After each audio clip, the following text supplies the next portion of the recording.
Hello, my name is Skye Bible, and my business idea is kind of complex, so just bear with me a second. The main idea is going to be an art studio where I personally will be teaching macrame classes, but I will also be renting out that space to other art teachers to use to teach classes and also for people to have events like birthday parties, etc. And then there will also be a retail space in the building where I will be selling specifically macrame art supplies because I know the struggle of finding quality macrame supplies at a brick and mortar. I can't just go to Michael's and go find good macrame supplies. I have to order everything online. So I want to make that convenient for my customers, but I will also have an e-commerce site where I will sell online because businesses today cannot survive without an online presence. So with everything going on and having so many different elements to my company, I felt like it was very important for me to have an understanding of my accounting and cash flow because organization is everything for my business to be successful. So the MOBI assignment I'm going to be summarizing for you guys is the accounting and cash flow section, and I'm going to be mainly focusing on that PDF at the bottom of the lesson that says your action list. So here's my summary of that action list. First off, I just want to mention what accounting is. Accounting is the language of business, so to speak, and it is absolutely vital that we understand the financial health of our business, and carefully tracking the numbers will not only help us prevent financial ruin, but it will also predict future disaster by showing us what areas need improvement or adjustments. So, for example, like say you have a portion of the business where you're like, wow, I'm putting a lot of money towards that and it doesn't seem to be doing me any good. Let me take some money out of that area and go put it in this part of the business that seems to be really struggling. There are three main financial statements in accounting that are really important for us to have a basic understanding of what they are and what they mean, which is the balance sheet, the profit and loss statement, and the statement of cash flow.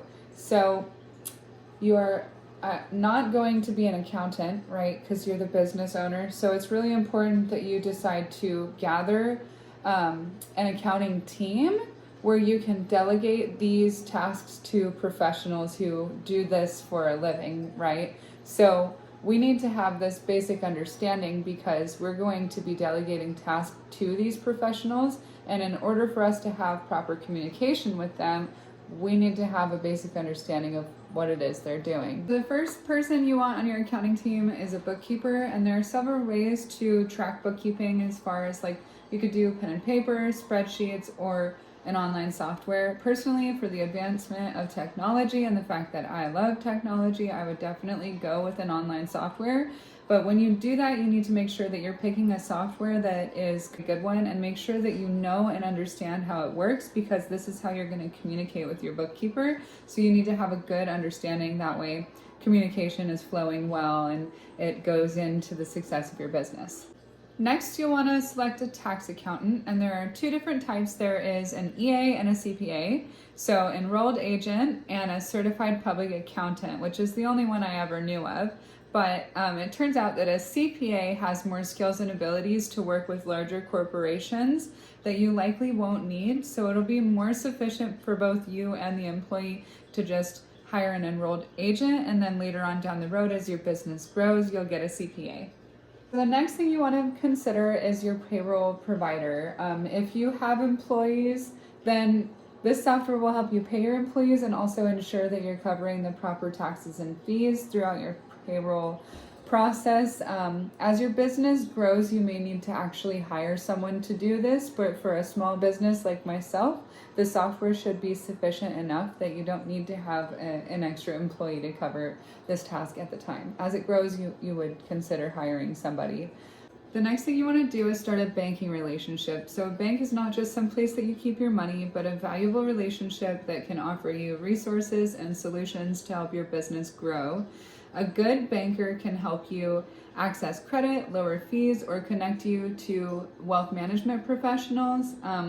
It's also good to have this relationship established so that in the future, if you wind up needing funding or a loan or a grant, they can help you access these things. And grants can be really hard to find.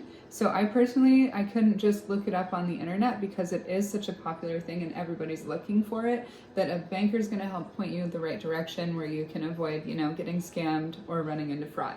So definitely get a good banker on your side now and prepare for the future.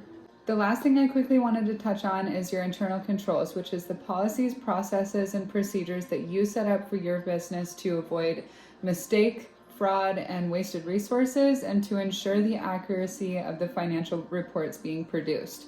So I feel like this is vital for absolutely every business, and that you should always make sure no one person is in charge of the entire financial aspect of the business, not even the owner. You always need a second set of eyes on absolutely everything. And I think that about wraps it up. So I hope that this presentation added value to you, because I had so much fun making it. I bless you all on your journey with your businesses and wish you nothing but the best. Thank you for watching.